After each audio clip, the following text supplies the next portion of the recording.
Assalamualaikum warahmatullahi wabarakatuh. Perkenalkan, nama saya Tamara Monika Rayes, BP 1910231025 dari kelas Dasar-Dasar Fisiologi Tumbuhan kelas Tanah A. Baiklah, sekarang saya akan menjelaskan tentang transpirasi dan bagaimana cara kerja transpirasi.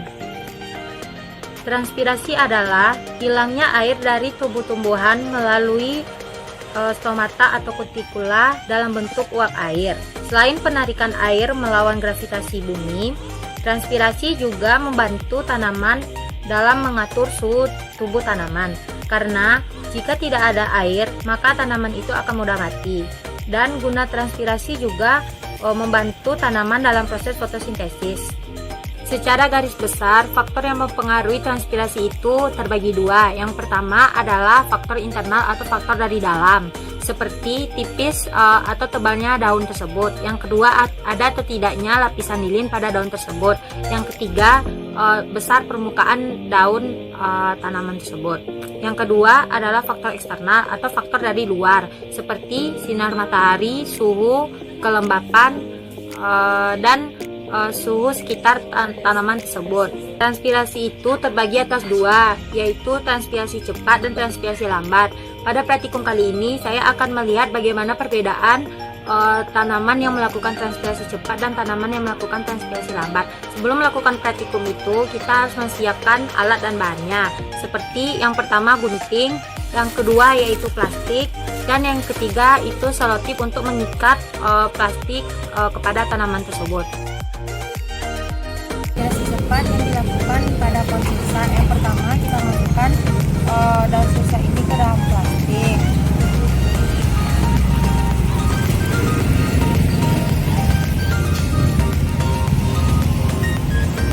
Setelah itu kita ikat.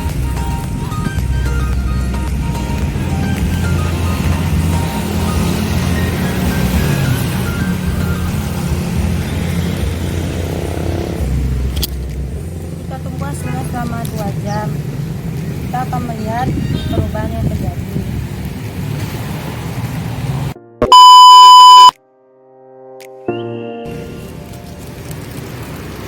Di sini bisa kita lihat bahwa sirsa itu melakukan transpirasi sangat cepat karena dia selama 2 jam menghasilkan air yang banyak.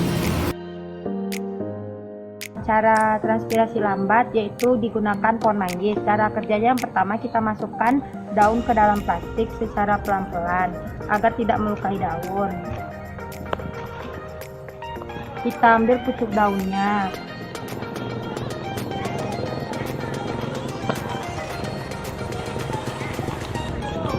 Setelah itu kita ikat menggunakan tali atau menggunakan selotip agar penguapan yang terjadi itu sempurna.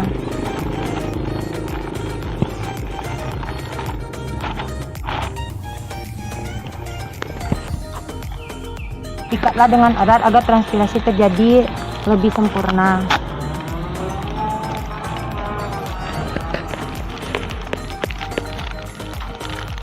Setelah itu kita tunggu selama 2 jam. Kita akan melihat penguapan yang terjadi, apakah benar manggis itu melakukan transpirasi secara lambat atau tidak.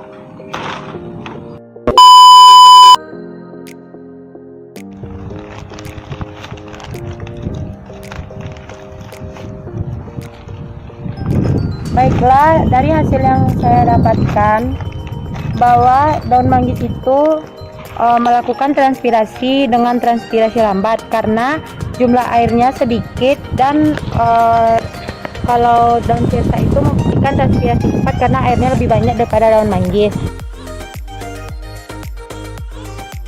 Baiklah, setelah melakukan praktikum kemarin, saya dapat menyimpulkan bahwa pohon manggis itu merupakan tanaman yang melakukan transpirasi secara lambat dikarenakan yang pertama, daun manggis itu memiliki daun yang tebal. Yang kedua, pohon manggis itu memiliki daun yang berlapiskan lilin. Yang ketiga, suhu di sekitar tanaman tersebut lumayan rendah. rendah. Sedangkan sirsa tergolong pada tanaman yang melakukan transpirasi secara cepat, dikarenakan yang pertama, daun sirsa itu memiliki luas permukaan daun yang besar. Yang kedua, daun sirsa itu daunnya tipis. Yang ketiga, pengaruh dari cahaya matahari di sekitarnya, yaitu suhu di sana sangat tinggi atau sangat terik yang mempengaruhi transpirasi itu sangat cepat. Baiklah, sekian video dari saya. Kurang lebihnya saya mohon maaf. Dan jangan lupa klik like, comment, and subscribe. Assalamualaikum warahmatullahi wabarakatuh. Dadah!